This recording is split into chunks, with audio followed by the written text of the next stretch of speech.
Hey guys, Luke from Mets back again. So we have day one of the official training today. As you'll see behind me, Liz is doing her warm up. So we're currently going to do 5 minutes at 8 k's an hour, which is top end of her endurance zone.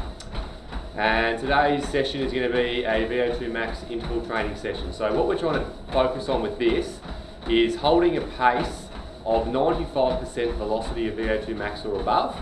And we're going to be doing it for, you want to do it between 2 and 4 minutes. Today we're going to do a pyramid, so we're going to do 2 minutes at 11.5 with 2 minutes rest, 2.5 at 11.2 I think, with 2.5 rest, and then we're going to do 3 minutes at 11 with the same rest, and then come back down again. So what we're trying to do here is we're actually trying to expand her muscles' mitochondria. So the mitochondria in they're responsible for actually extracting the oxygen from the circulating blood and taking it into the muscles to create aerobic energy. So by doing this sort of interval training, what we're doing is we're actually stimulating them to grow and adapt and become bigger, better, and actually stronger at extracting that oxygen. So what that's going to mean is that through this sort of training, we're going to be able to extract more oxygen out of that air that we're breathing. So we have 21% oxygen in the air that we breathe now.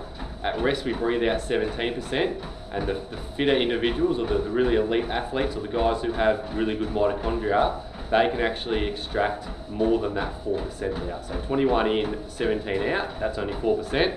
An averagely fit individual might be able to get 5% out, and the really elite guys can get closer to 6 or 7%. So that's what this session's focused on, and I will show you the data when we're finished up. So we're sitting at 11.5 k's an hour at the moment, which for Liz that's 5:13 pace. So we found that our VO2 max, we actually plateaued at, I think it was 11 actually, but we ended up getting to 12 k's an hour, so I've split the middle and gone 11.5. So for these sessions, as I said, we want to hold 95% velocity or above. So we're currently running at 100%, but only for 2 minutes. So we'll drop it down for the next bit, but we're doing 2 minutes at 100% VO2 max, and we'll have 2 minutes rest after it. So Liz has just finished her first interval, which involved 2 minutes at 11.5, and she's just come off 2 minutes complete rest, or walking rest.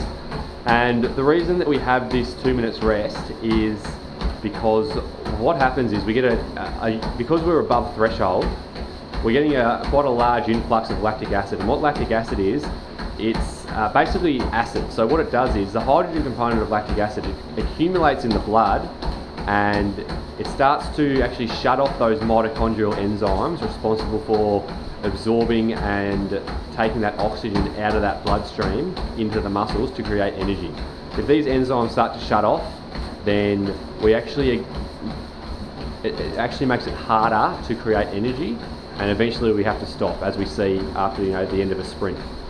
So the reason that we have a 1-to-1 work to rest ratio, so 2 minutes on and 2 minutes off, is one, so that we can clear out the majority of that lactic acid so that those mitochondrial enzymes can start to fire at 100% again, which is an optimal environment for adaptation. And two is so we can maintain the quality of the session. Because we're at 95 to 100% VO2 max, it's pretty hard efforts. And if we only have a 2-to-1 or less rest, then we're actually not going to be able to maintain that intensity, and we're not going to get the desired response, so that our muscles get better at extracting that oxygen. So that's why we need that 1-to-1. So if it's 3 minutes on, you have 3 off. 4 minutes on, you have 4 off. You don't go over 4 minutes because you shouldn't be able to hold 95% VO2 max for that long, and you don't go under 2 minutes because we don't get that desired oxygen response. Well, I just finished her 3-minute effort at 11 k's an hour. As you can see, her heart rate's it was high. It was in close to the 180s now, and then it's coming down, 160, coming down into the 150s quite quickly. So there's a very good reason why we're doing an active recovery. Active means that the muscles are constantly contracting rather than just sitting down and standing still, which would be a passive recovery. So what an active recovery actually does is it does two things. So number one is that we keep the energy demand or the exercise intensity above resting. So what that does is we actually we breathe in more oxygen just by walking. And what happens with that hydrogen component that I spoke about with the lactic acid, when there's an influx of hydrogen, we get that acid or acidic blood environment. So as a very simple way of thinking of it, what we're doing is now we're at a very low intensity, so we're not producing lactic acid above resting because we're just walking. We still have a lot of lactic acid in the system, but we're not producing more.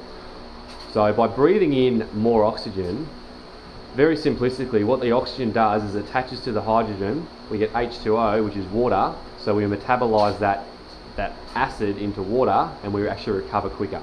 The other way we do it is through muscular contractions. By the muscles actually contracting through walking, the muscles squeeze against the veins and it forces the blood back up to the heart. So if we just lay down after a hard effort, the hydrogen and the lactic acid will just sit in the legs and it'll cause quite a lot of fatigue and it takes a long time to recover from. So by doing an active recovery in those muscles contracting and squeezing the blood back up to the heart, we actually get more circulation, and that lactic acid and hydrogen then gets to the heart, is circulated, where it can then attach to oxygen, convert to water, and we recover quicker. So we're back into a 2.5 minute effort now. So as you can see here, this is Eliza's workout summary.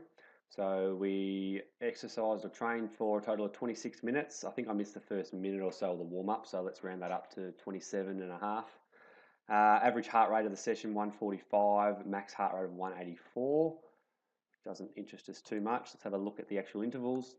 So as you can see, we start out with that steady warm-up, so that was the top end of our endurance zone. So we expect that heart rate to be relatively steady, which it is, 130s, 140s, etc. We then had 2 minutes rest after that to get ready for the VO2 max intervals.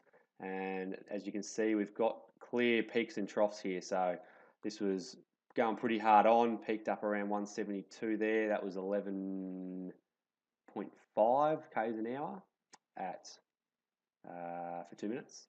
And we had the same rest, so that 1-to-1 work to rest. So we have that 2 minutes rest. We see that the heart rate comes right down into the 98, 96, 95 there. And then we go up again, work hard, up to 175 there, have that rest, getting rid of that lactic acid, getting those mitochondria firing again.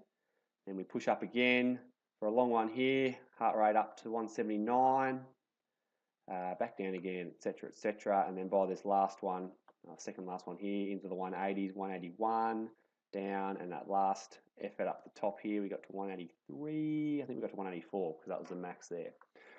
So as we see, working pretty hard, heart rate getting to the sort of low to mid 180s by the end. I don't go by heart rate for these type of workouts. So for VO2 max interval sessions, it's all about the velocity or the pace, because often, it'll actually take 4 or 5 minutes to really get that heart rate to steady state. So if Eliza ran at 11.5 k's an hour, which for her is 100% VO2 max, if she could manage that for 5 minutes, which you could maybe, but you'd be pretty maxed out by the end. Her heart rate we'd expect to be maxed out, mid 190s. So we don't go by heart rate because it's a delayed response. Okay, so it actually takes a good 3, 4, potentially even 5 minutes to reach steady state at times. So we know that if at 11.5 k's an hour that she is using her maximal oxygen consumption, which we found out through doing a VO2 max test, then we just know that we have to replicate that. It's the same as on the bike. Often power is an immediate measure. Power is more accurate than heart rate because you get that from the get-go. So you go by power for those short intervals. So we don't go by heart rate. Look, it definitely is an indicator, and you can see that we do start to get higher towards the end, which is showing that we're getting an EPOC response, or basically that means excess post-exercise oxygen consumption. So she's starting to recover less in between intervals because her body's under so much stress.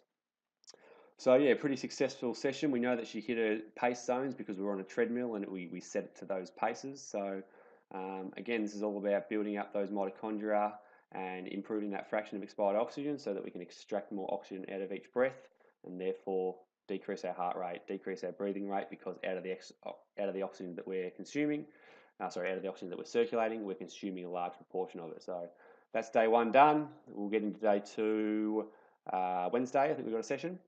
So we'll stay tuned for that and we'll see how we go. Thanks, guys.